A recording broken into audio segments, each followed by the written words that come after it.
Bom,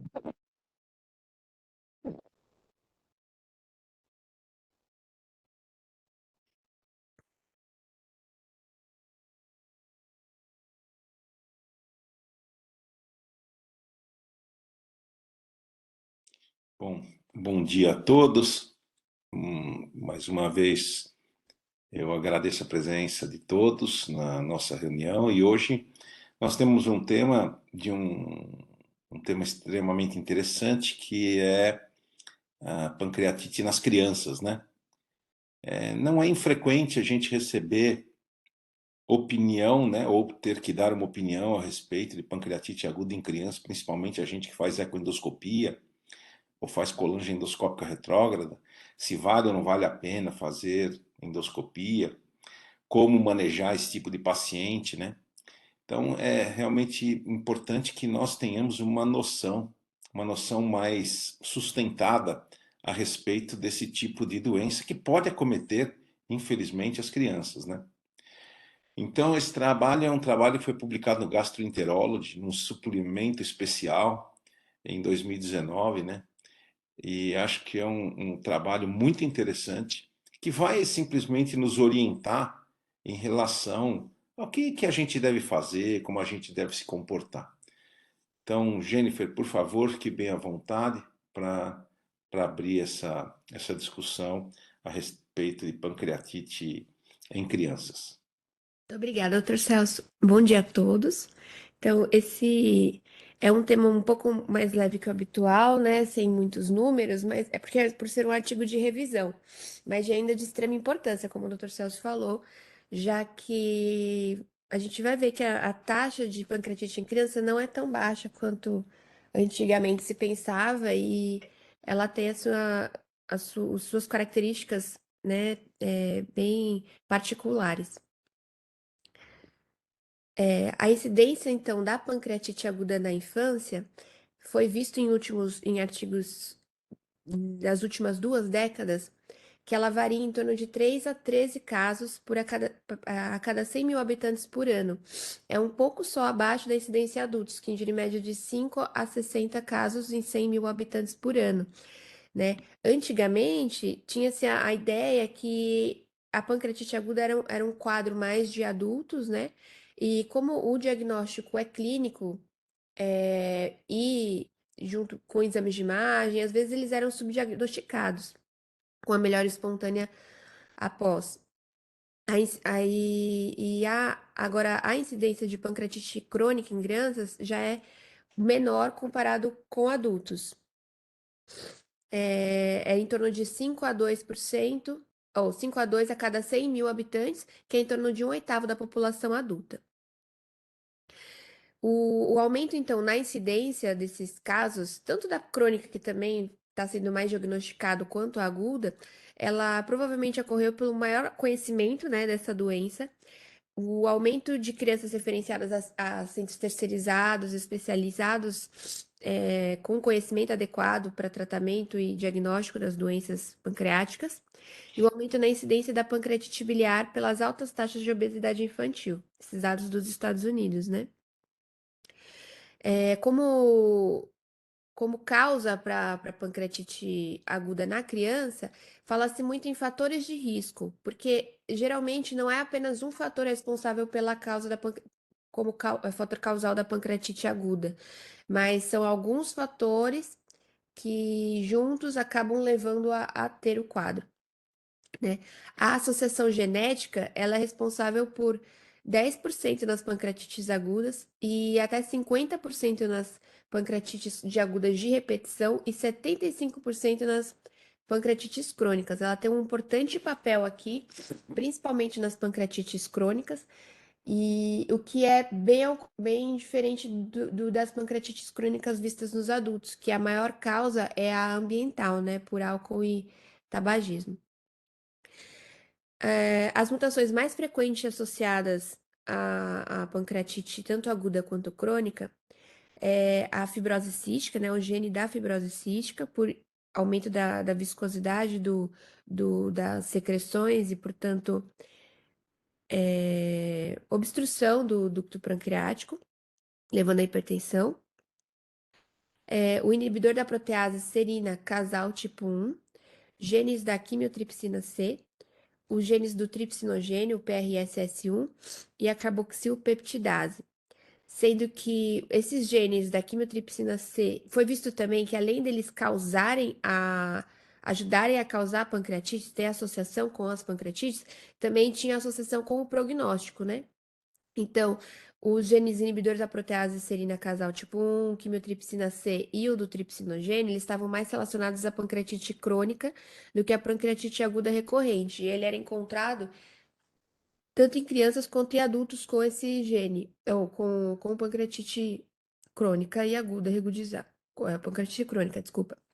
Já os genes da quimiotripsina C, tripsinogênio e carboxilpeptidase, eles estavam relacionados a uma predisposição da criança a um quadro mais precoce da pancreatite crônica. As anomalias pancreáticas são outros fatores de risco para pancreatite aguda e crônica, né? Ela está de 5 a 20% relacionada à pancreatite aguda. E a anomalia mais frequente é o pâncreas de Wism. O mecanismo de ação é muito parecido com o que foi dito da fibrose cística, que é a obstrução do fluxo por alguma malformação local ali, leva a uma hipertensão ductal, levando ao processo inflamatório. A CPRE, ela vai ser benéfica na presença de cálculos no ducto pancreático principal. Muitas vezes esses pacientes acabam passando por muitas CPREs, né? E a realização de esfincterotomia, só que ainda não tem muitos estudos a respeito na criança sobre a melhora nessa população, a efetividade e o risco para as crianças, né? Então, a priori, ela vai ser benéfica na presença de cálculos apenas, quando visto em outros exames de imagem, e a realização da esfincterotomia ainda deve ser estudada melhor, mas assim, realizada segundo a experiência de caso a caso. Outras alterações comuns, não comuns, mas que podem levar a pancreatite são os cistos de colédoco, o pâncreas anular e a maljunção pancreática. Duplicação intestinal também é um fator que estava relacionado a maior taxa de pancreatites na criança. A litíase biliar, né, a microlitíase, o barro biliar, é a causa mais frequente nas crianças de pancreatite aguda, gira em torno de 3 a 30%. Ela ocorre por um mecanismo muito parecido, que é a obstrução do ducto biliar comum principal e ducto pancreático principal, levando à hipertensão intraductal, que aí leva à indução de um processo inflamatório. É uma causa agora, vendo, rara de recorrência ou de pancreatite crônica, uma vez que ela já é tratada logo após a primeira crise. Quando a causa é biliar, a criança geralmente já é operada, já é feita a colecistectomia e evita que tenha outros episódios. E até mesmo na suspeita diagnóstica de barro biliar ou microlitíase, ou quando você tem casos recorrentes de pancreatite aguda idiopática, se não tem a causa definida, a criança geralmente também é indicada a colecistectomia tanto para confirmação diagnóstica, mesmo nesses casos idiopáticos, que geralmente eles pensam ser por barro biliar mesmo. Então, acaba tendo uma taxa baixa de pancreatite aguda recorrente ou crônica por causa biliar.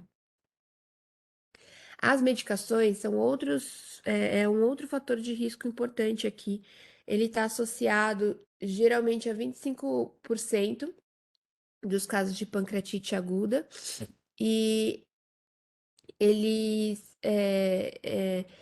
e em 30% desses casos que tem fator medicamentoso associado, também tem algum outro fator, que é o que eu falei, nunca é uma, não nunca, mas geralmente não é uma causa única, mas alguns fatores juntos que levam à pancreatite aguda e crônica na criança.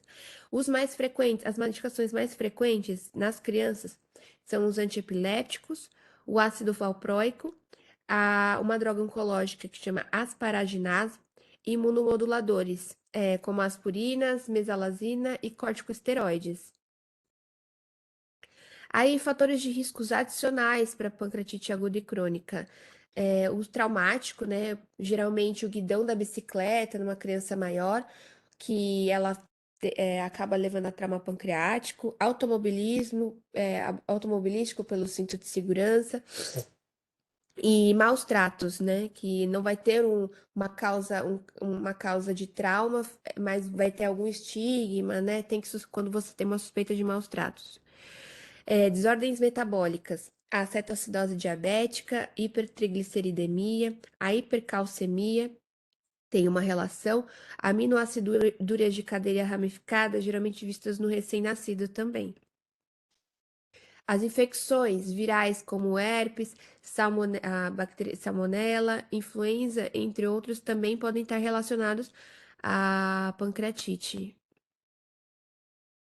Doenças sistêmicas, como a síndrome hemolítica urêmica, o lúpus, a púrpura de Renoir-Schlein e a doença de Kawasaki e doenças inflamatórias intestinais também têm uma relação com as pancreatites agudas e crônicas.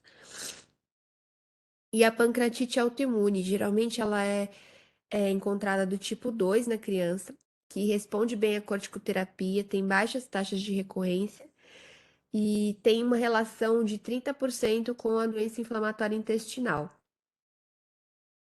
O quadro clínico na criança tem algumas diferenças em relação ao adulto, né? É uma dor abdominal, ao passo que no adulto é uma dor em epigastro, em faixa, andar superior, que irradia para dorso de forte intensidade. Na criança, às vezes, é uma dor difusa, apenas um desconforto abdominal ou uma irritabilidade, dependendo da idade e da criança. A lipase é o marcador mais confiável que a amilase nas crianças, né? A amilase, ela tende a já ter valores basais mais baixos em relação aos adultos. E em 30% dos casos, ela subdiagnostica os casos de pancreatite aguda. Então, sendo a amilase sérica o marcador mais confiável no grupo das crianças. O exame de escolha para o diagnóstico na criança é o ultrassom. Geralmente ele consegue avaliar bem o parênquima pancreático, não tem tanto tecido adiposo que interfere na avaliação, né? A tomografia, ela é dispensável na maioria dos casos devido ao risco de radiação, apesar dela ser um exame interessante para avaliar coleções, né, peripancreáticas e o tecido pancreático, ela acaba levando a muita radiação e na criança é evitável, é dispensável por esse motivo. Para avaliação e investigação de alterações do parênquima pancreático e dos ductos, geralmente a ressonância é o exame de escolha, né? Pode ser realizado o contraste para avaliação melhor do ducto pancreático e sem problemas maiores no grupo das crianças. Ela consegue avaliar bem atrofia, dilatações ductais, pequenos defeitos de enchimento, estenoses do ducto principal e secundários, irregularidades dos ramos principais e laterais do pancreático. As dilatações ductais, elas são vistas em 61% dos achados mais comuns, de primeiros achados na criança com pancreatite crônica. E as irregularidades ductais, 47%. Isso em contraste com os adultos, que geralmente o mais comum visto são as calcificações. Nas crianças, já é visto em torno de 12% calcificações, versus 38 a 66 nos adultos, né? E a ecoendoscopia ela é disponível em poucos centros. Ela pode ser também utilizada.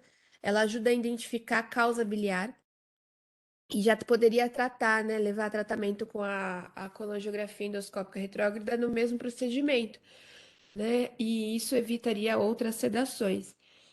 Mas isso fica reservado a uma criança maior devido até ao tamanho do aparelho e as técnicas utilizadas atualmente, sendo interessante o estudo em grupos infantis para poder trazer melhores técnicas, né?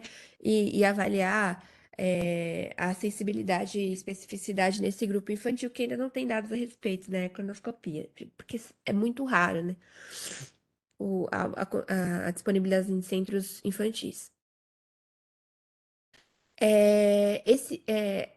O Grupo de Estudo Internacional em Pancreatite Pediátrica, que chama INSPIRE, ele criou um guideline para avaliar a pancreatite aguda recorrente e pancreatite crônica, né? É, conseguir dar uma ajuda no diagnóstico. Então, eles levam em consideração a história, né, a presença de dores abdominais com indicação de hospitalização ou mesmo de ida a um pronto-socorro, uso de medicações, a história familiar de pancreatite, de diabetes, de câncer pancreático e de doenças da vesícula. Testes laboratoriais são solicitados também, TJ, TGP, gama-GT, fosfatase, triglicérides, cálcio para avaliar fatores de riscos, né? A transglutaminase tissular e bilirrubina, total e direta. Eles consideram também a realização de testes de fecais para parasitas e de aminoácidos na urina. E também a realização de uma endoscopia e colonoscopia para diagnósticos diferenciais. A realização de testes genéticos também é avaliada, caso a caso, e na suspeita é realizada. O teste que é feito de rotina é o da fibrose cística, mas também pode ser realizado o PRSS1, o SPINK1, CTRRC, CPA1, CEL e o CEL-RIB. Os exames de imagem, né? Geralmente, a tomografia computadorizada, eles realizam, mas geralmente não é o método de escolha, né? O ultrassom transabdominal, a ressonância e a colangessonância são a melhor escolha nesse grupo de doentes. Outros testes, como o de suor, para ácido clorídrico no suor, para avaliar a fibrose cística, também podem ser realizados.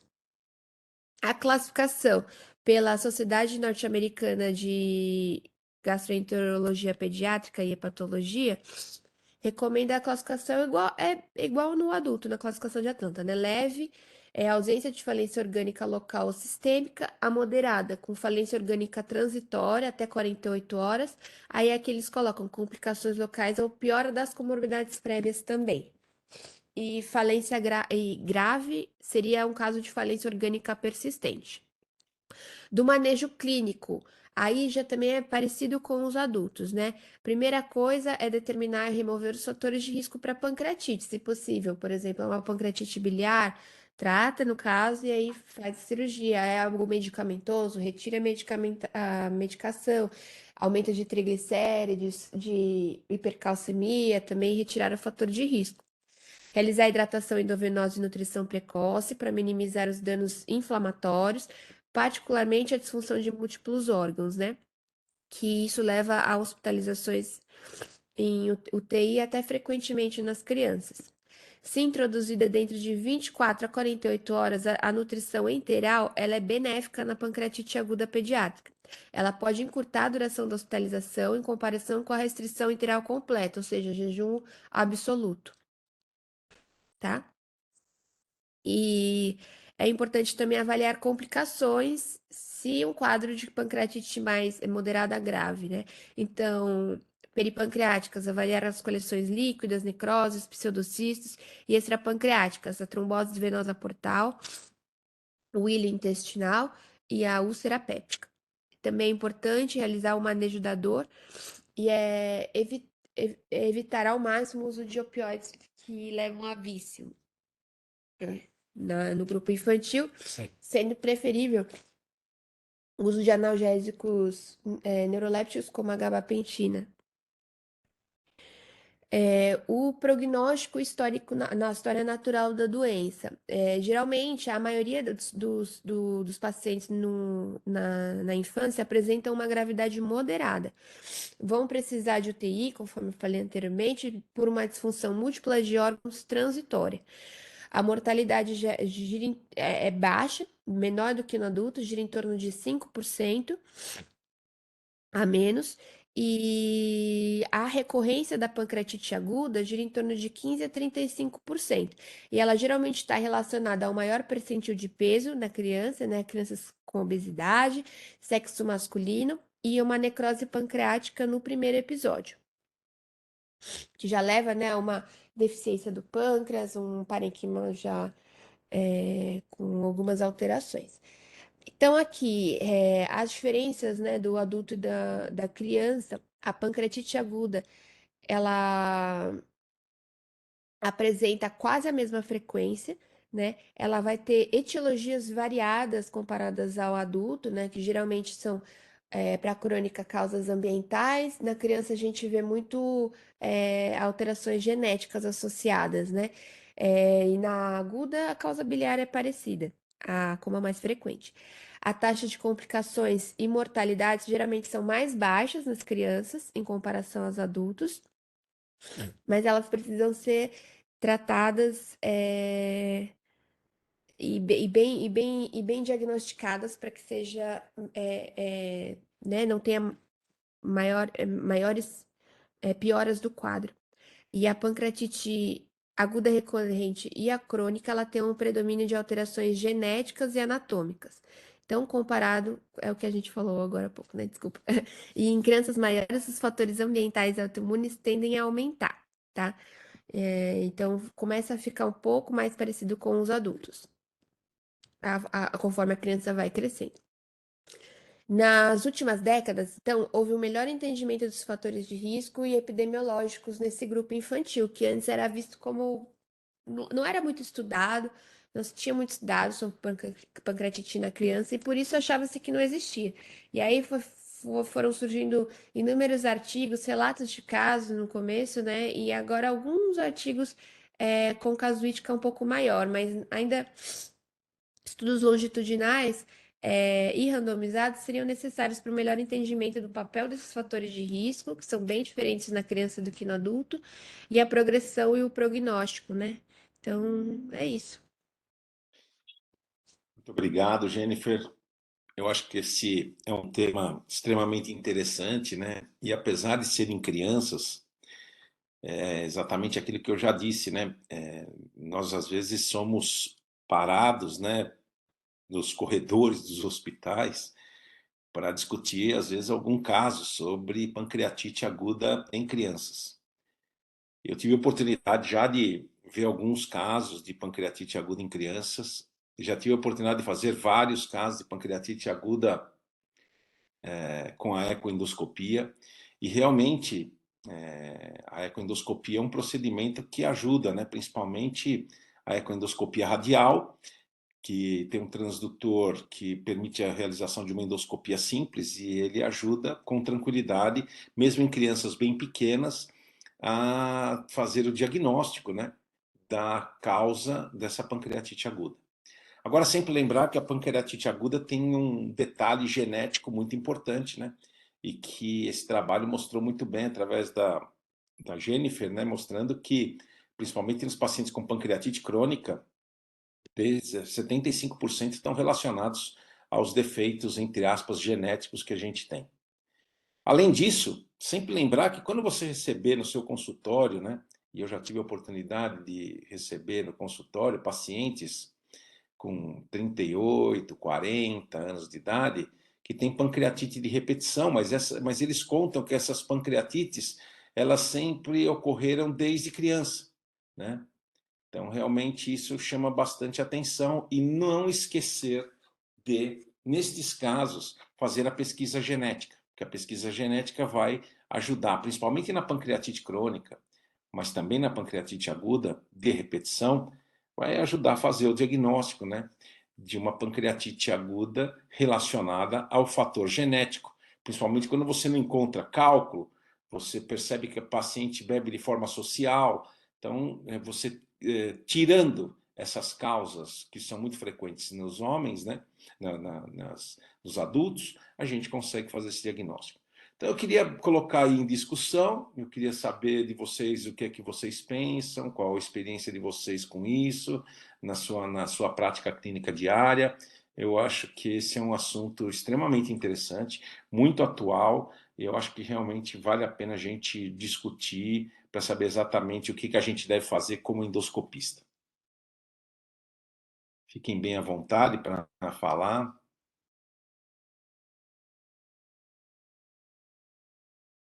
Marcos Clarencio, Humberto. Humberto hoje está quietinho, falou nada. Alô, bom dia, tá tudo bom? Bom Fala, dia a todos. Marcos. Esse é um capítulo muito especial na endoscopia, né? Na endoscopia pediátrica. Em particular, na endoscopia pediátrica avançada, em que você precisa fazer tratamento endoscópico. A gente, depois que o Paulo Paternotte se aposentou, então as crianças lá do serviço de endoscopia do Roberto Santos vêm sendo muito atendidas por mim, em particular nas dilatações de esôfago, né? Em particular nas estenose pós-atresia, cirurgia de atresia, cálcica, né? E também em via biliar e, ocasionalmente, em ecoendoscopia. No Roberto Santos, a gente cada vez mais vem aumentando esse volume e as referências em Salvador em endoscopia terapêutica avançada em pediatria está mais assim com o Engelmar e comigo.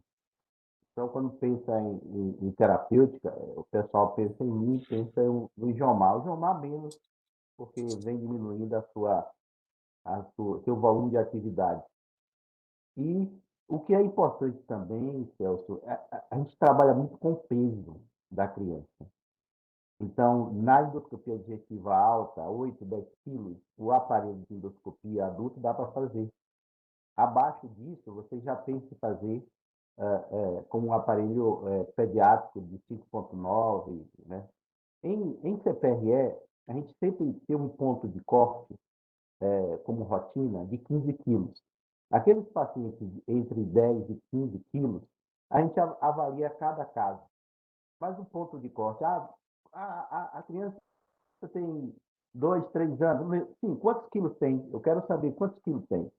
Isso nos deixa muito confortável. A gente também tem como ponto de corte, eu não sei, a endoscopia, 15 quilos eu faço tranquilamente, mesmo com o linear. Alguns casos a gente já fez.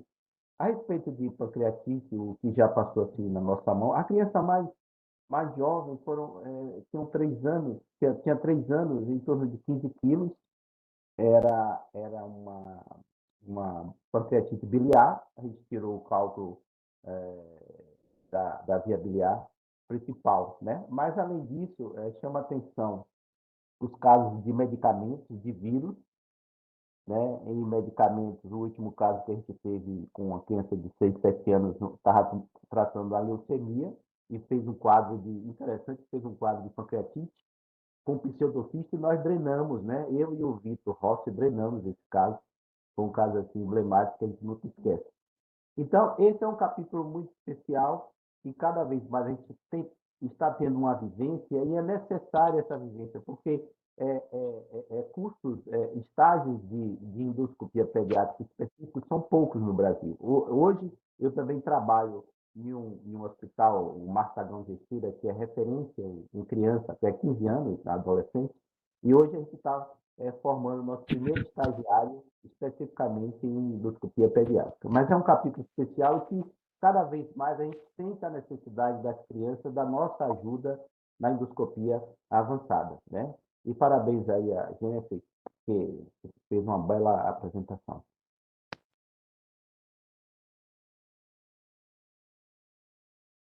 Eu não estou ouvindo o Celso. Acho que está desligado? Não sei. Tá ligado, tá ligado. Ok, Você tá já estou ouvindo? ouvindo. É. Estou ouvindo. O Humberto acho que queria falar. Obrigado, Marcos, pelas considerações. Bom dia a todos. Boa apresentação da Jennifer. É claro que eu não tenho a experiência que o Marcos aí relatou. A nossa convivência com a pediatria é basicamente com alguns casos da cirurgia pediátrica na intervenção da pancreatite biliar em criança. Então, tem uma meia dúzia de casos de crianças entre 8 e 10 anos de idade.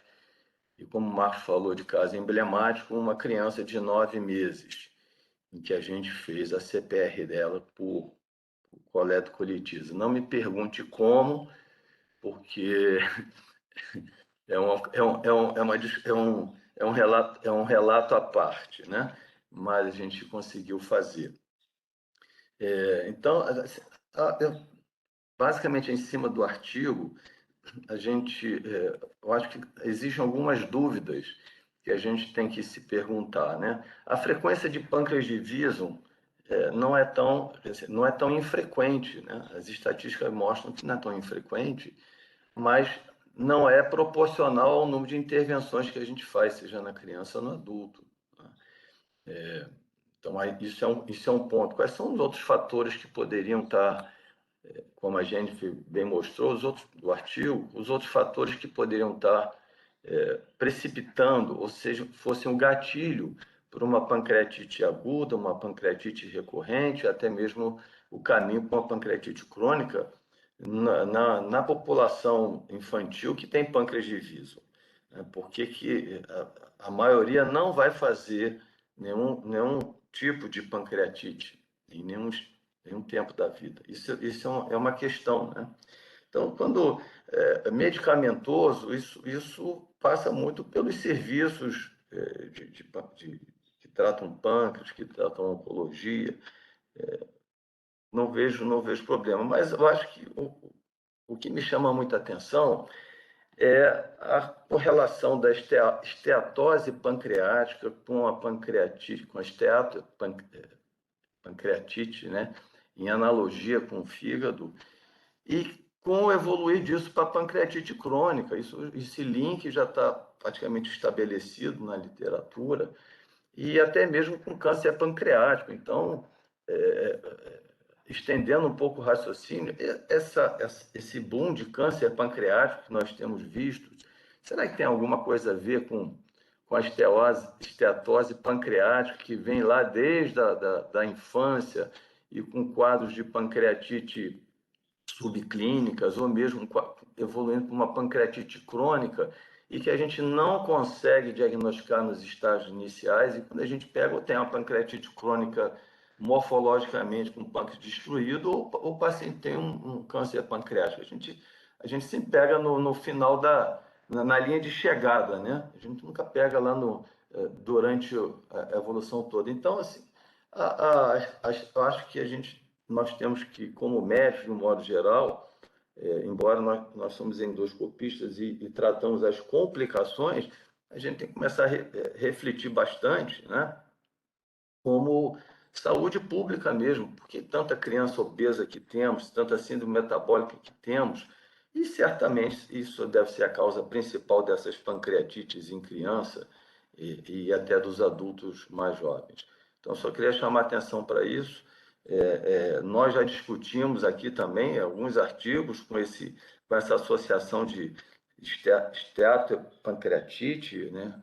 Esteatose pancreática com pancreatite crônica, esteatose pancreática com pancreatite aguda, enfim, e da pancreatite crônica, obviamente, com câncer. Então, é isso que me chamou a atenção, que as outras causas são assim, pontuais, vamos dizer assim, distúrbios genéticos, distúrbios morfológicos, pâncreas de Wieson, que eu já comentei, medicação, né? Sempre tem alguma patologia está sendo tratada para você pensar numa pancreatite medicamentosa. Agora, acho que a grande massa de população nas últimas décadas, acho que está vindo por esteatose pancreática. Perfeito. Obrigado por suas considerações, Humberto. Eu queria ouvir as considerações da Raquel, depois do Marcos, Vinícius, se ele quiser falar alguma coisa, fique bem à vontade. Raquel, eu vi você Bom dia. Desligando o telefone. Bom dia. As minhas considerações, porque os colegas já comentaram bastante, em relação à pancreatite aguda na criança, como você falou, não é incomum nós termos pacientes encaminhados por litíase biliar. Não é incomum. Claro que não é o nosso dia a dia, mas ao menos um por semestre, aparece uma criança com cálculo biliar. Mas eu queria lembrar da situação da implantação anômala do canal pancreático na via biliar, que, embora seja uma situação rara, merece um diagnóstico precoce, porque nós conseguimos evitar a evolução com tratamento endoscópico de complicação biliar porque a maioria dessas implantações anômalas cursam com um estreitamento, uma estenose no local da implantação, eh, levando a uma colestase, às vezes subclínica, que mais tarde vai levar a cirrose. Então, criança com pancreatite aguda merece uma avaliação dos canais adequadas, e eu acho que a colangiorressonância é o melhor método, e caso tenha essa implantação anômala, ah, iniciaria com tratamento endoscópico. Às vezes não é tão factível como eu estou falando, mas eu acho que é o primeiro caminho. Em relação à pancreatite crônica na criança, é uma situação que passa desapercebida, porque a maioria só vai fazer sintomas quando chegar na adolescência ou na idade adulto jovem. Então, nós recebemos, como você estava comentando, adultos jovens ou até pacientes com 40 anos que vinham tendo surtos de dor abdominal e que, na verdade, eram episódios de pancreatite aguda leve. Então, é por isso que nós temos um diagnóstico tardio. A maioria desses pacientes, eles têm ou, uma doença hereditária ou uma alteração genética, e eu lembro aqui no nosso país, nós fazemos muito mais o teste do suor, a dosagem do sódio no suor, do que teste genético no primeiro momento, e a gente tem feito muito diagnóstico de fibrose cística, que tem uma apresentação mais leve, sem aquele quadro clínico exuberante de comprometimento pulmonar. Então, lembrar da fibrose cística, que pode ter uma apresentação. Nós tivemos recentemente o diagnóstico de uma paciente com 38 anos, que até então não tinha tido nenhuma manifestação, e aos 38 anos foi feito o diagnóstico com comprometimento hepático já. Eh eh, Acho que era isso os meus principais comentários sobre a doença pancreática na criança. Aí, Muito Celso. obrigado, Raquel. É exatamente isso mesmo. Às vezes a gente vê mesmo. Eu, por exemplo, tenho um caso que eu acompanho já há algum tempo, que é uma fibrose cística, que está totalmente diagnosticada, com alteração genética e tudo, e que evoluiu também com a formação de IPMN. Então, um caso extremamente raro. É um paciente que eu já fiz ecoendoscopia, já fizemos todos os exames, ressonância, tudo, e a gente vem acompanhando. Existe, né, sempre o perigo, né? Será que existe um fator a mais para desenvolvimento de câncer no IPMN?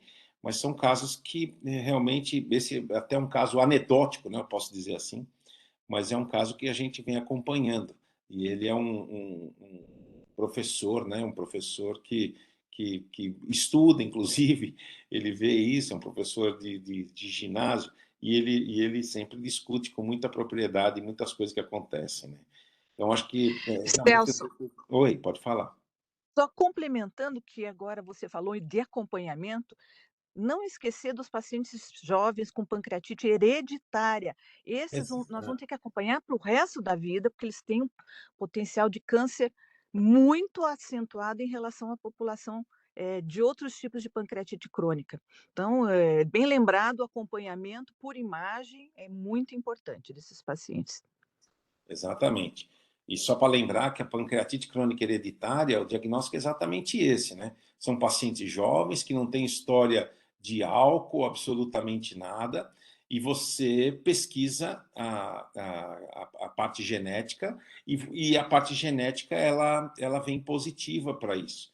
E aí você tem que acompanhar esse paciente mesmo, para o resto da vida, porque se você não acompanhar esse paciente para o resto da vida, você vai perder a chance de fazer o diagnóstico de uma neoplasia nesse paciente. Isso é muito importante. Certo, Raquel? Bom, Perfeito. vamos Passou, lá. passou Claro, meio, claro, passou meio, filha. passou meio despercebido uma etiologia eventualmente anedótica, mas que a gente tem que pensar no nosso meio, que é as caridíase, né? Então, a minha experiência é pequena, claro, com criança, mas eu tive um caso clínico na época que eu clinicava e em necrópsia, né? Então, só para a gente Não, então, ver. e você, que engraçado, né? Você falou disso, e ontem mesmo eu recebi um vídeo para fazer uma avaliação um vídeo, inclusive, de Portugal, um vídeo de Portugal, de um grupo português, que mostrava num jovem, devia ter uns 14, 15 anos, não, 17, 16, 17 anos, alguma coisa, não me lembro agora exatamente, mas estava no limite entre adulto e criança, né? E aí ele tinha fascíola hepática, né? Fascíola hepática e que cursava com pancreatite aguda. E foi removida da via biliar e a pancreatite aguda, ele melhorou da pancreatite aguda. Isso é bem lembrado, viu, Fila? Bem lembrado mesmo. Porque o nosso meio, né? Oi? O nosso... Celso, Oi, Marcos. não, o professor Fila aí me lembrou algo importante. Eu acho que já passou aí, talvez, 3 casos aí na minha vida com a caridíase, né? Isso é importante. Causa obstrução, né? Pode até causar colangite. Deve ser bem lembrado isso aí. Perfeito. Alguém quer mais fazer algum comentário? Rodrigo, Eloy, Otávio. Eu gostaria de saber do Humberto como foi que ele fez a CPRE, porque ontem mesmo teve um caso de uma criança de, sei lá, uns 3 meses, com quase colestase, né? E tinha obstrução da via. Eu recomendei entrar em contato com o cirurgião de via biliar, porque a gente tinha conseguido fazer essa PRE. Humberto fez com o gastroscópio, com o duodeno, como é que foi, Humberto? Diga aí o Não, segredo. Marcos, olha só. Então, se a gente tiver 3 minutinhos, eu vou relatar como é que foi realmente, né? Foi procurado pela cirurgiã pediátrica aqui do Hospital da Unimed, que estava com a criança que já estava fazendo icterícia de repetição e com episódio de pancreatite. Além de colilitise, tinha colectolitise. 9 meses, não sabia a etiologia disso aí, por quê, né? Essa criança desenvolveu e ela não queria operar a criança, porque a criança tinha um histórico, se não me engano, de cirurgia abdominal, já não me lembro agora por quê, tá? A grande dificuldade, primeiro, é eu falar o sim, né? Ou falar o não. Quer dizer, não tem aparelho pediátrico. Ela tentou nos serviços no Rio e também em São Paulo, segundo ela, não conseguiu ninguém que recebesse a criança. Foi a primeira coisa que eu perguntei. E entre o sim e não, a gente fez com ela do lado. Então, a primeira dificuldade foi o bocal. Eu não tenho aparelho de criança, poucos têm, eu acho. A primeira... Então, quando a criança deu aquela bocejada, eu botei o bocal que dá para passar o duodeno, foi o primeiro obstáculo. Estou falando para vocês com toda... Estou revivendo agora. A grande dificuldade foi passar no esfíncter superior do esôfago. Aqui é muito cuidado. E depois que eu passei no esfíncter superior do esôfago e caí no estômago, a impressão que dava é que eu estava vendo aquele filme O Alien, em que tinha aquela luz no abdômen, quando o alien infectava. E alguém tinha que segurar a criança, porque qualquer movimento que você faz, que eu fazia, a criança toda se mexia, né? Obviamente. Então, depois passar o piloro foi outra, quer dizer, fazer a alça no estômago foi uma sensação meio assim apavorante, né? Porque com muito cuidado, porque aquela luz no abdômen da criancinha, pô, aquilo fica realmente eu pensei que eu estava vendo o filme do Alien. Depois passado o piloro, obviamente eu dilatei o piloro, né? Houve uma dilatação pilórica, isso mas com muito cuidado. E na hora que eu consegui retificar o aparelho, a papila ficou na frente, ficou um espaço curto, aí foi o método tradicional, mas a passagem do aparelho, eu peguei um aparelho que eu tenho 2 aparelhos, eu peguei o aparelho 250, que era um aparelho um pouquinho mais molinho, né, que eu senti já estava mais usado, vamos dizer assim, mas eu não sei se foi coragem ou se foi irresponsabilidade, entendeu? Eu tive essa mesma experiência, Humberto, com a ecoendoscopia. Eu tive que fazer uma ecoendoscopia numa criança de 5 meses também. E não foi fácil. Foi exatamente isso. Agora você falou isso, eu acabei lembrando. Você relatou muito bem tudo aquilo que já aconteceu comigo para fazer uma ecoendoscopia.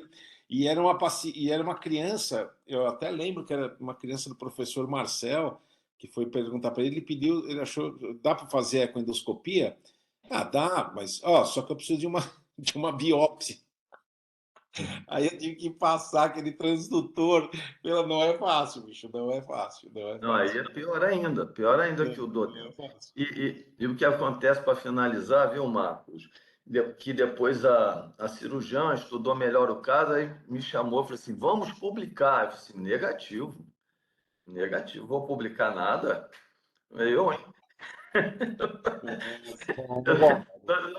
Nós ficamos naquela trave de ginástica olímpica de 10 centímetros, né? Para o lado do sucesso, para o lado da complicação ali, né? Muito estreito ali. Eu falei, não publica nada, a criança está bem, beleza, deixa isso para lá. Deixa para Estou lá, né? relatando a primeira vez aqui para vocês. Isso aí. Fala, Eloy, você Mas queria falar alguma coisa? alguém tem que fazer, viu, Berto? Alguém tem que fazer. Alguém tem que fazer, é isso mesmo. Fala, Eloy. É exatamente isso que eu ia comentar, doutor Celso. Minha experiência é praticamente nula, mas curiosamente na sexta-feira me ligaram pedindo opinião de uma criança também com coledocolitíase e tinha colecistite aguda. E ninguém queria fazer. E é bem o que o Humberto falou mesmo, você fica naquela situação. Entre o sim, o não, o que eu faço, como que eu faço. E aí foi o que o Marcos acabou falando, se alguém tem que fazer. Aí, eu que não sou bobo nem nada, vou chamar a gangue, né? Liguei pro Rodrigo, falei assim, preciso achar um outro doido que tope. O Rodrigo topou, pro meu desespero, só que até agora eu não tive resposta. Acho que como a criança estava em colecistite aguda, deve ter sido operada nesse final de semana. Mas é uma situação que a gente fica meio entre a cruz e a espada mesmo, para saber o que fazer com a criança, porque não é o nosso dia a dia. O equipamento, você fica com medo de ter alguma lesão na passagem do aparelho. Eu acho que tem que ser, a indicação tem que ser Preciso. muito bem feita, muito cuidadosa, qualquer procedimento endoscópico em criança, ainda mais quando a gente fala em via biliar. Perfeito, isso mesmo. E nós temos que dividir, viu, Eloy, em criança, a relação médico e pais, ela é fundamental. Né? Ela é fundamental. Você ganha confiança dos pais, isso aí já te estimula muito. Então, jogar aberto com os pais é extremamente importante. Né? É extremamente importante. É isso mesmo. Exatamente. Alguém tem mais algum comentário? Por favor, fique bem à vontade, só abrir o microfone, senão a gente vai passar para o caso clínico. Rodrigo, Surjan, Marcos Vinícius. Se você me permitir. Claro. Comentário breve. Primeiro, já não vamos esquecer, semana passada já tive mais 2 pacientes, acho que agora esses casos vão se tornar cada vez mais frequentes, análogos do GLP-1, né? Então, em uma semana, vi 2 pacientes com pancreatite aguda em uso de análogo do GLP-1. E um comentário só que eu gostaria de fazer, assim, são coisas que a gente vê na nossa prática clínica diária, né? Ainda na semana passada, eu vi a seguinte frase, né? Para mim, dor na barriga é um caso cirúrgico. E se vocês repararem, uma coisa que eu sempre achei interessante, né?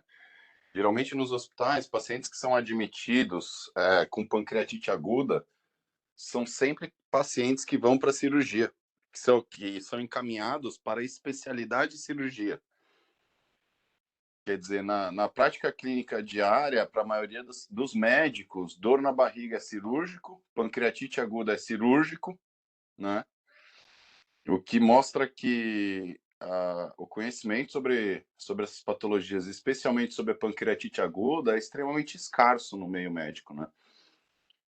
Um desses casos que eu admiti 2 casos de pancreatite aguda, um dos casos é um paciente que começou um quadro de pancreatite aguda em uso de GLP-1, é coordenador médico de um serviço de pronto-socorro no Hospital Grande aqui em São Paulo, foi internado algumas vezes no outro serviço quando veio internar com a gente. Quer dizer, algumas internações, inclusive prévias desde dezembro do ano passado, e quando eu revi todos os exames que foram feitos nesses últimos 7, 8 meses aí que esse paciente enfrenta isso, basicamente a investigação foi nula. Né? Interna, milase lipase, jejum da alta, quando você vai ver a pesquisa da etiologia, um paciente que pode ter um comprometimento familiar aí muito importante, foi virtualmente zero. Então, assim, é sempre bom estar revendo o tema, estar estudando o tema. Cada vez que eu tenho um paciente com pancreatite aguda, eu sento e estudo de novo. Leio o artigo, vejo se tem alguma coisa nova. Humberto, o que você comentou da esteatose pancreática, esse paciente tem um pâncreas gorduroso. Então, assim, tem tanta coisa que a gente tem que levar em consideração que toda vez, para mim, é uma nova fase de estudo. Com Então, eu certeza. acho que é sempre legal estudar o tema e a nossa cultura médica geral sobre isso é virtualmente muito baixa. Com certeza, viu, Rodrigo? Isso é uma coisa importante. Pancreatite aguda faz com que a gente tenha que estudar o tempo inteiro mesmo. Isso é uma coisa fundamental mesmo. O Celso, Marcos. Oi, Marcos, fala, só um Marcos. comentário. Vocês falaram aí de crianças com colelitíase e coledocolitíase. Só contar um pouquinho da minha experiência, nós já tivemos mesa redonda sobre isso. Em num número relativamente bom de pacientes, a gente consegue fazer a colestectomia e tirar esse cálculo do colético através do cístico, certo? Eu já faço isso há muitas décadas e tem um caso de uma criança de 4 anos que fez isso. Ela tinha colelitíase com coletolitíase, a pancreatite aguda era por isso. E faz a colestectomia e tenta tirar o cálculo através do cisto. Quer dizer, ajuda bastante a paciente isso aí. Consegue-se em 30% a 40% das vezes. É só um comentário. Perfeito. Muito obrigado, Marcos. Bom, o Humberto acho que tem um caso que ele pediu para apresentar. Então, Humberto, se você quiser, por favor, fique bem à vontade para apresentar o caso. Vocês têm outro caso aí também? Não, pode apresentar, fique bem à vontade. A gente pode apresentar o nosso caso semana que vem sem problema nenhum. Pode apresentar com tranquilidade. Entrou aí? Não, até agora só estamos vendo você aí. Não estamos vendo a sua tela, não. Eu já botei aqui compartilhar. Você está com o Mac, é? Não, mas acho que agora vai.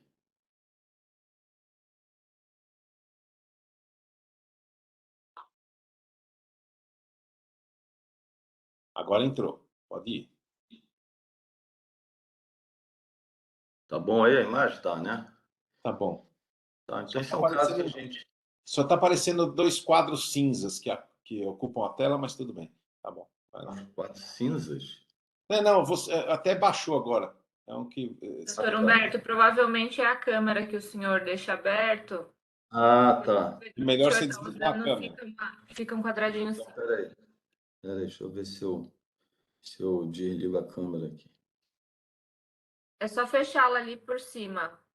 Tem um quadradinho, tem um xizinho aí, é só o senhor fechar. Às vezes compartilhar o PDF, o PowerPoint direto também, não aparece esses quadrados da câmera, em vez de Tô compartilhar a tentando. tela. Isso, também. Não atrapalhe o Humberto, hein? Não atrapalhe o Humberto. Não, esse quadradinho em cima aqui, onde que é, Marina? Nesse Não, quadrado, deixa assim mesmo. nesse quadrado aqui em cima, doutor, dá para o senhor clicar na lista de participantes, que provavelmente é o que está aberto, e pedir para fechar. Lá em cima, jogar o seu cursor lá em cima, aqui no meio da tela. Mas agora diminuiu bem, ó. Agora diminuiu bem. Ele fez alguma Ó, com o Humberto eu não deixo, hein? Pelo amor de Deus, aí eu vou apelar.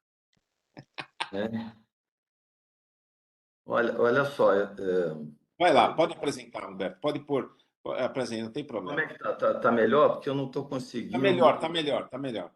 Pode clicar para ampliar a sua tela. Tá. Aí. Foi? Foi, tá ótimo, pode ir. Então, olha só, se o paciente de 85 anos, masculino, estava internado em Nova Friburgo, na região serrana aqui do estado do Rio, e eu fui chamado por uma CPR de urgência no dia 27/2, segunda-feira de carnaval, um diagnóstico verbal do colega clínico que era cálculo de colédoco. O paciente tinha sido internado por uma icterícia de início recente e de antecedência ele tinha história de hipertensão arterial, diabetes, tireoidectomia, não consegui saber por quê, e uma cirurgia para câncer de reto há 10 anos. Aqui vale lembrar que essa história, normalmente, me encaminha esses pacientes, quer dizer, e é praticamente a gente vai num voo sem plano de voo, quer dizer, a gente vai num voo meio cego, vamos dizer assim, e quando chego no hospital que eu consigo pegar algumas informações. Então, a confiança, entre aspas, é no que me passam verbalmente, na grande maioria das vezes, um ou outro exame que não dá para ver direito no telefone. Essa é uma situação assim, meio chata, e a gente está naquela fase também do sim ou não. Vou, não vou, vou, não vou. Bom, o que ele tinha de exames era ultração abdominal, com lama biliar na vesícula e dilatação das vias biliares intrahepáticas. E um laboratório mostrando um padrão de colestase e uma hiperbilirubinemia de 6,1 de total. Isso no 17/2, nas vésperas do exame, ou 4 dias antes, ele já tinha uma queda importante da hemoglobina, e na conversa pré-procedimento, me foi relatado que ele tinha uma melena de início recente. Tá? Bom, fomos para a CPRE. Tem alguma imagem que está ruim aí? Não, tá dando para ver Tudo ótimo, está tudo bem. Tá.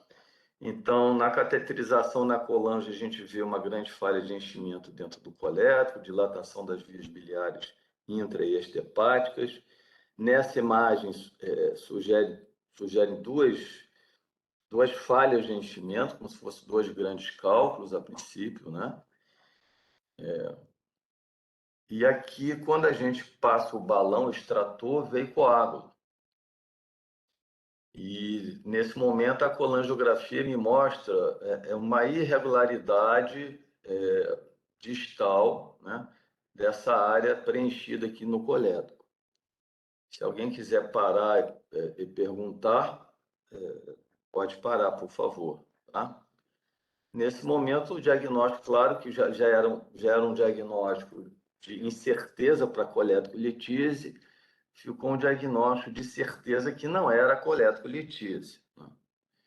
E aí a gente passou uma prótese plástica, que a gente tinha na mão, não tínhamos o diagnóstico e passamos uma prótese plástica. Alguém quer fazer algum comentário? E você passou a prótese plástica e não fez biópsia daquela região? Porque no exame anterior, põe a imagem anterior, Humberto, a gente vê que tem uma área de estenose ali, né? A gente vê nitidamente, né? Tem uma área de estenose, uma área, inclusive, formando até uma asa de gaivota aqui, né? No interior do colédoco. Aqui tem essa Eu não sei se é o balão, não sei se é o balão que está insuflado. Não, o balão está aqui em cima. Ah, então. Então, é exatamente isso. Tem alguma coisa ali, né? Sem dúvida. Então, assim... Eu, por exemplo, aqui para mim teriam dois diagnósticos. Ou é um câncer de pâncreas, né? Ou é um colangiocarcinoma da região distal do colédoco. Mas eu, por exemplo, teria feito biópsia ou como é que chama? Um escovado, né, dessa região, né, para ver se eu não tenho ecoendoscopia, né, se eu não tenho ecoendoscopia.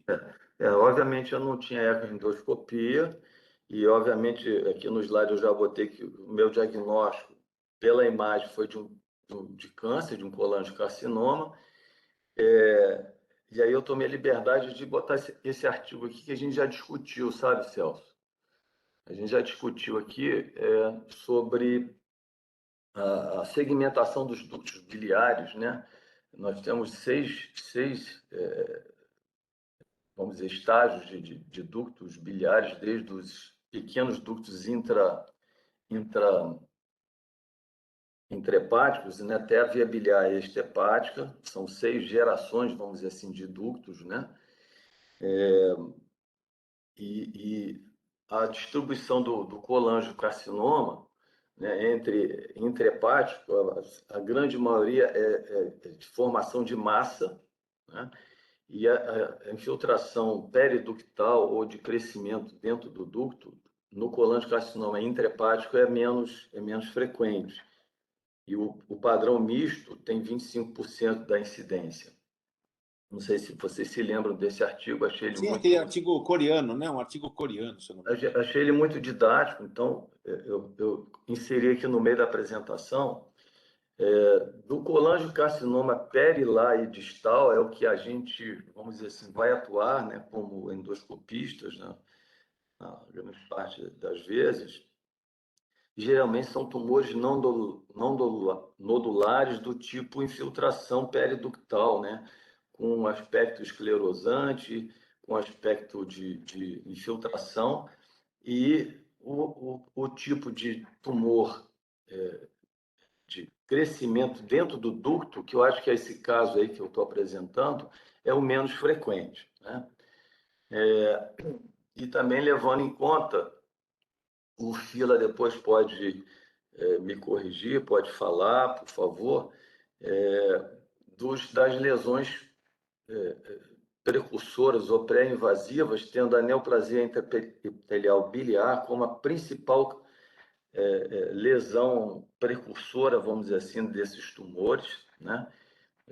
Que a grande maioria é infiltrante. Então, assim, quando a gente pega um paciente com aquela estenose, que se chama estenose indeterminada pelos exames de imagem ou por nossa colangiografia endoscópica, né?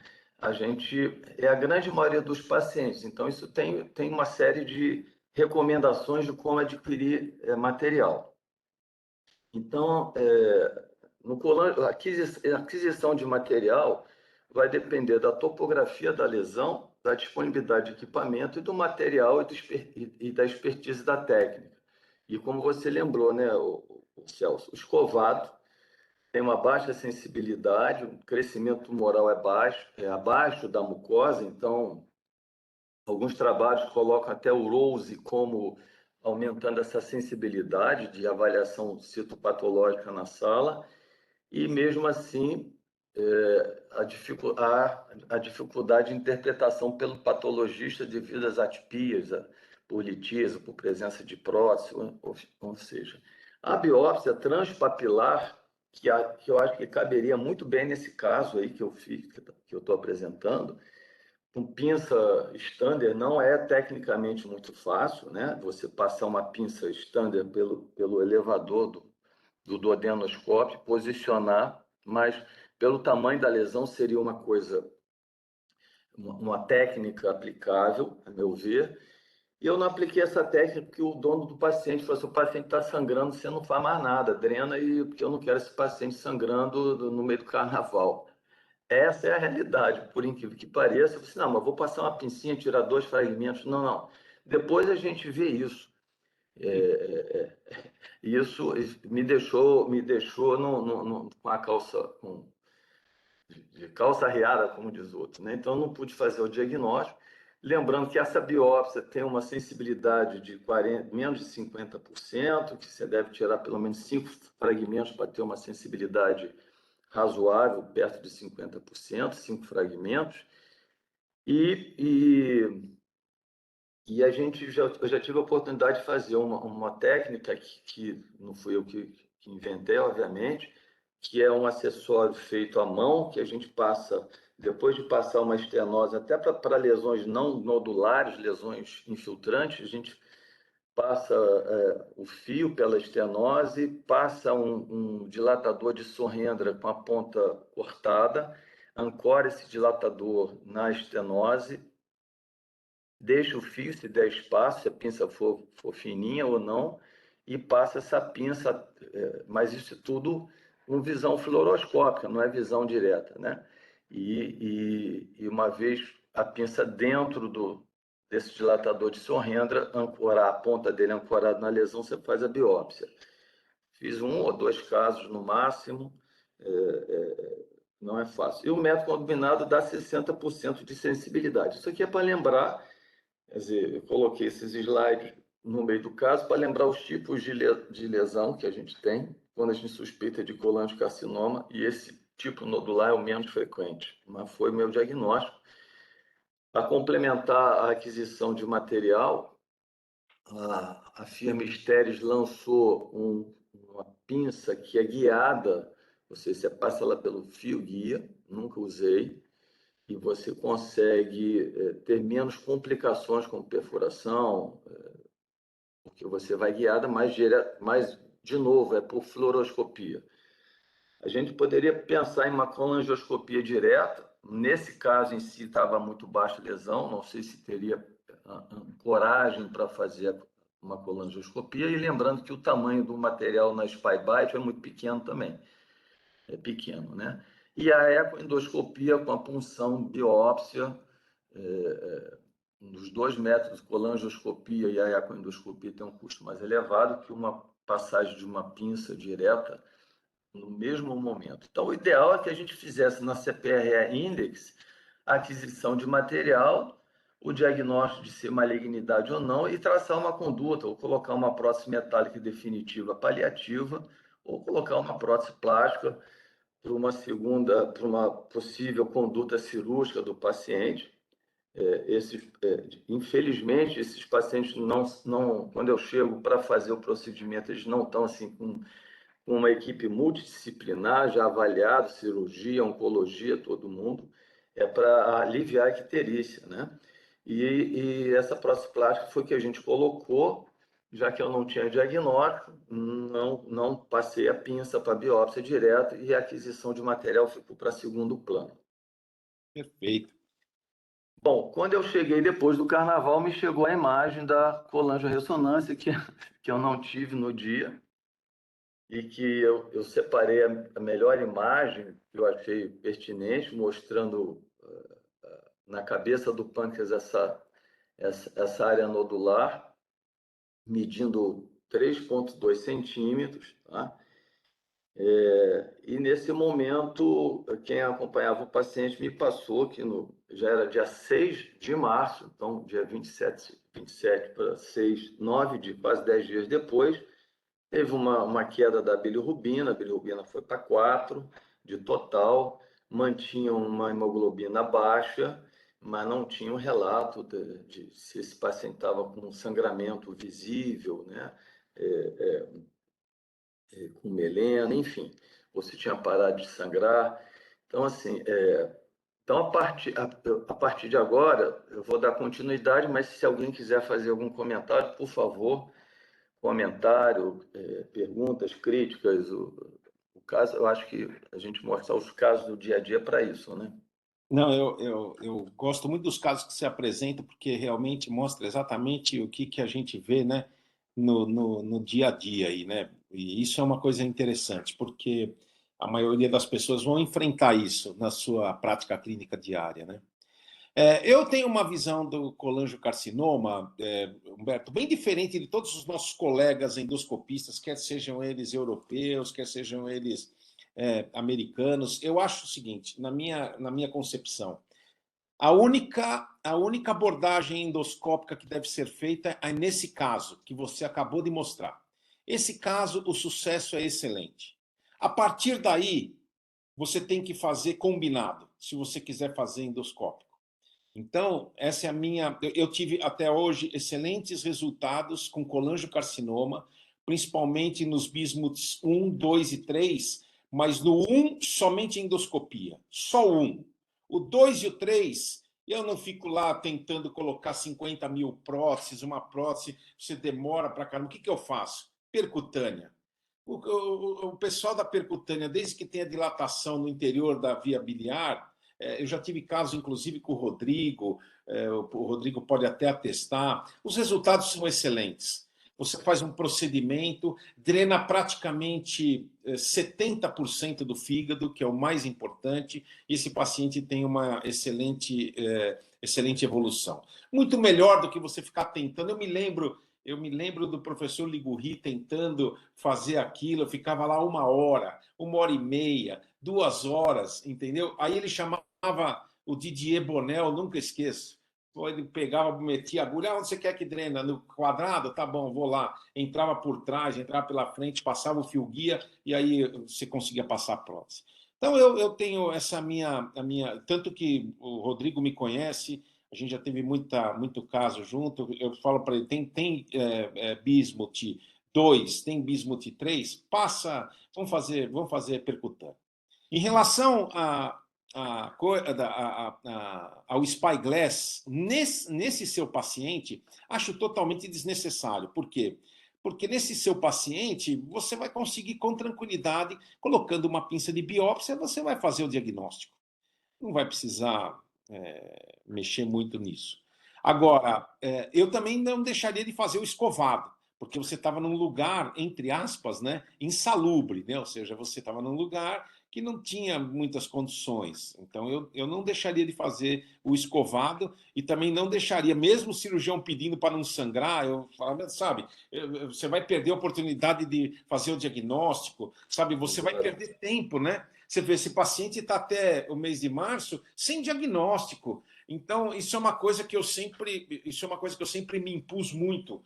O Rodrigo me conhece bem, né? Eu acho que tem que fazer o diagnóstico, não tem conversa. Sabe? Isso é um problema seu. Se sangrar, você cuida. Eu vou fazer a biópsia porque eu tenho que fazer o meu. Se sangrar, você cuida. Pô. Não tem jeito. Mas o caso, muito obrigado, Celso, exatamente isso. E no caso não era nem cirurgião, entendeu? Era clínico. Então, assim, aí a coisa piorou porque era no meio do carnaval. Quer dizer, isso não é justificativa. Essa questão de se impor, eu acho que o seu comentário é extremamente pertinente, mas levando em conta que eu não trabalho direto nesse hospital, não sou endoscopista direto nesse hospital, eu vou ao hospital fazer o procedimento. Por incrível que pareça, eu levo tudo, desde o meu instrumentador até aparelho, material, tudo. Então, o hospital não tem interno paciente. Então, assim, é um voo meio cego que você põe as bombas dentro do avião e vai, né? O que você vai encontrar, você não sabe. Então, eu vou dar continuidade aqui. Esse seu comentário das lesões estenosantes, que infelizmente a maioria é o mais difícil da gente fazer diagnóstico, fazer tratamento, né? Esse caso aqui, concordo plenamente, e depois da minha insistência de botar uma pinça lá, eu não consegui convencer, né? E aí foi 2-1, porque o anestesista entrou na roda. Parece assim, eu estou trazendo aqui, como você falou, como a vida como ela é, né? Como que as coisas acontecem, porque a gente mostrar os casos só bonitinhos, então, vamos lá. Certo, é bom, né? Então, a gente, depois de muito tempo, olha só em abril esse paciente veio para mim, então, aqui para eu fazer a ecoendoscopia, que ficaram sem diagnóstico, e aí eu falei assim, olha, agora eu não vou fazer outra CPR para ele, traz aqui que eu faço a ecoendoscopia. Então, a gente viu a lesão do tamanho como a ressonância mostrou, perto de 3 centímetros de diâmetro, a prótese aqui no local. Fizemos a passagem com agulha de 20, né? Com 3 passes, 10 incursões em cada passe. E esse material não ficou para mim aqui, esse material foi levado para a cidade, lá para Nova Friburgo, porque queriam que levasse. Aquelas coisas da Unimed. Não é nem Unimed, não. É de outro plano lá. E diretor do plano, não, traz para cá, não faz aí, enfim. Ele foi, né? Aqui está a passagem, e o diagnóstico foi de colangiocarcinoma mesmo, tanto no anatomopatológico, a imunistoquímica, e a gente conseguiu fazer o diagnóstico. Dando continuidade, isso foi em abril, então o paciente está lá. Quando foi em junho, eu fui chamado de novo, que o paciente estava em colangite, reinternaram o paciente, e aí eu peguei meu aviãozinho, fui de novo, e a gente viu a prótese totalmente ocluída, né? Na retirada da prótese com sangramento, e a gente percebe que a lesão cresceu muito. E até esse momento, por incrível que pareça, esse paciente não estava em quimioterapia ainda.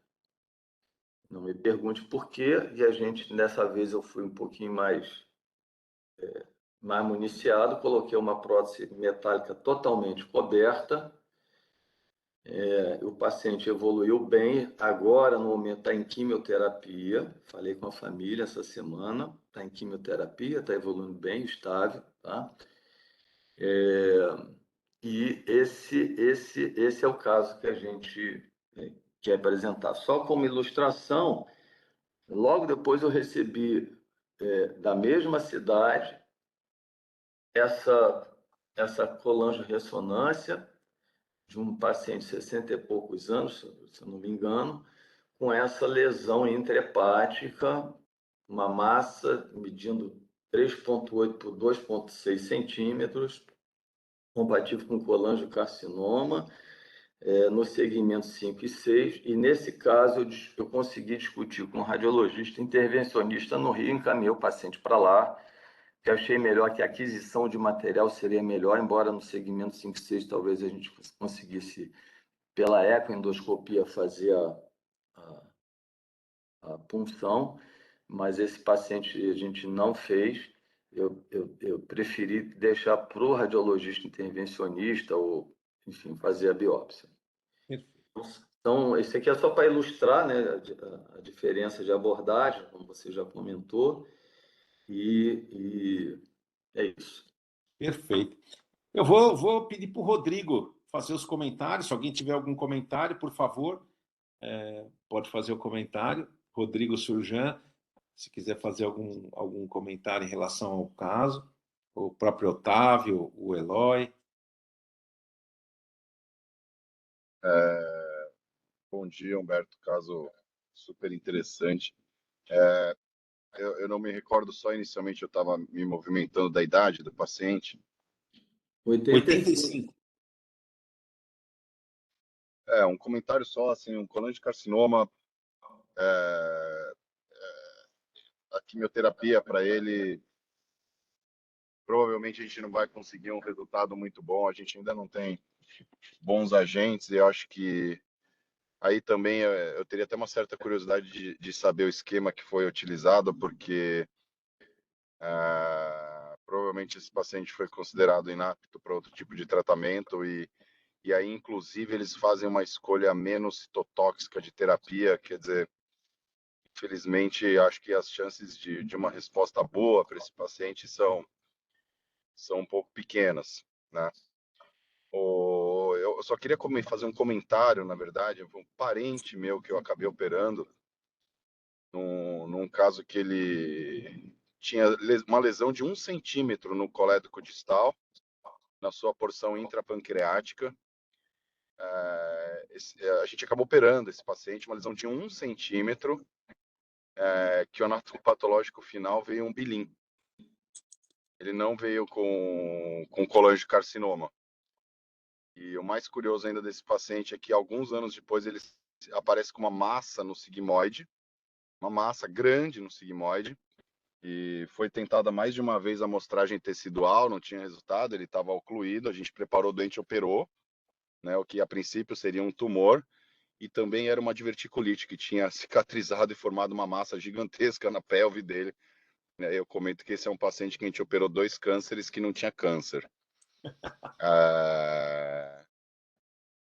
Eu queria fazer só um comentário sobre o colangiocarcinoma e de uma vivência recente que a gente teve. A gente operou um colega de um Klatskin e foi feita uma trissegmentectomia direita com caudado.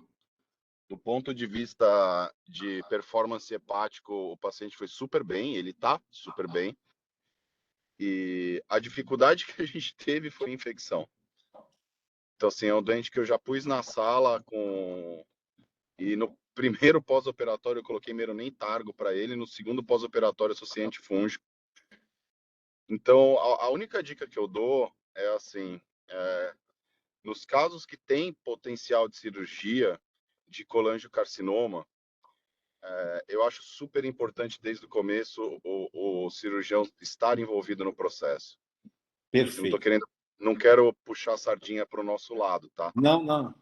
Mas por que esse paciente deu tanto trabalho para a gente? A hora que eu fui chamado, ele tinha drenagem biliar interna e externa por via transparietal dos 3 setores do fígado, inclusive dos setores que eu ia tirar. É pena que a gente não consegue representar. Eu posso mostrar depois para vocês a foto do anátomo patológico, tá? Da peça cirúrgica. Mas assim, a gente fez a trissegmentectomia hepática direita, tinha 2 drenos no fígado direito. E logo depois que terminou a cirurgia, eu fui abrir a peça e eu tomei um susto. A hora que eu cortei o fígado, juro por Deus, pessoal, parecia que tinha aberto o cólon dentro da sala. O anestesista imediatamente falou: que cheiro é esse? O que está acontecendo? Aí todo mundo comentou, fala: Rodrigo, parece que você abriu o cólon, não abriu um fígado. Assim, pus de dentro do fígado, aquele cheiro característico sem brincadeira, gente, de cólon aberto. Então, assim, era um caso, e o que a gente teve dificuldade no pós-operatório foi infecção. E graças a Deus a gente foi absolutamente proativo em relação a isso. O paciente foi super bem, mas resultou num 21 dias de pós-operatório internado, tomando todo tipo de antibiótico intravenoso que vocês podem imaginar. E hoje em dia a gente tem muitas possibilidades. Assim, eu estava tentando lembrar o caso mais insano que eu fiz na minha vida de colangiocarcinoma e acabei lembrando. Uma vez a gente pegou um paciente com colangio de colédoco médio, o que na minha cabeça é sempre um desafio, porque é aquela história, né? Tem uma lesão no meio do colédoco, escolhe para cima, escolhe para baixo. O estudante vai para DPT ou para hepatectomia, né? Fato que, ó, se eu puder, pessoal, vou tentar fazer. Bom, peraí. Fato é que a gente acabou, era um doente super grave, tinha acabado de pôr um stent, estava obstruído, era um caso super complexo, faz alguns anos. A gente fez uma ressecção de colédoco médio. Eu queria uma cirurgia super rápida, então a gente abriu, fez uma linfadenectomia no hilo hepático, ressecamos só o colédoco médio e a gente colocou uma prótese para substituir o colédoco médio desse paciente. A cirurgia durou tipo 1h30 aberta. Esse paciente ficou bem, aí ele fez todo o tratamento da parte clínica dele e tal. 1 ano depois ele estava ótimo, a gente fez uma biliodigestiva nele para não deixar aquela prótese no lugar do colédoco e ele ficou curado. É isso mesmo. Quer dizer assim, eu confesso para vocês, eu nunca imaginei que esse paciente ficaria curado, mas de qualquer forma, então assim, o que é muito limitante para a gente realmente é a infecção de se a gente for operar esse paciente. Eu Pode concordo. contribuir com ideias, ou sugestões, ou não, na verdade não é ideia, sugestões, é assim, fazer um tratamento que se caiba a todos, né? A vontade de todos, de chegar ao diagnóstico, de respeitar a ideia de vocês de drenagem pré-operatória, mas que também se adapte ao que a gente pode pretender fazer depois. Por exemplo, esse paciente mesmo do Humberto, naquela imagem que ele mostra da colangio e também na imagem que ele mostra, tá certo que é uma imagem só, eu posso, da imagem da ressonância, eu posso imaginar, Rodrigo, que esse paciente tinha condições, desde que biopsiado e com o diagnóstico, de fazer uma duodenopancreatectomia. Acho que assim, o tratamento operatório para esse paciente aqui, aí nesse caso, sem dúvida alguma, é uma DPT. Exato. Né? Mas aí é aquilo, gente, é colocar dentro de perspectiva. Então, assim, tem séries, né, de duodenopancreatectomia octogenários, né? A gente já fez alguns casos. O meu recorde foi fazer 2 cirurgias de grande porte num senhor de 93, e depois quando ele tinha 96 anos. Eu não esqueço que ele é croata. E ele, assim, voltava no pós-operatório e não sentava na cadeira, ele ficava em pé, porque ele falava que já estava um certo tempo esperando. Quer dizer, obviamente é um doente altamente selecionado, né? Mas lembrar que, assim, colangiocarcinoma é uma doença muito ruim e que, assim, a quimioterapia é muito ruim também. Não que os resultados com cirurgia de cura sejam muito grandes, né? Mas para casos selecionados, assim, sempre pensar no tratamento cirúrgico desses pacientes. Beleza. Bom, queria saber se alguém tem mais algum comentário, por favor, rápido, que a gente já está acabando a nossa reunião. Se alguém tiver mais algum comentário, por favor, fique bem à vontade. Ô Celso, Oi, fala, Humberto. O comentário que eu vou fazer é praticamente um testemunho, né, para o pessoal mais novo aí, residente e tudo mais, né? Quer dizer, você me pergunta assim, mas por que você vai nesse meio voo cego, né? Sem plano de voo, né?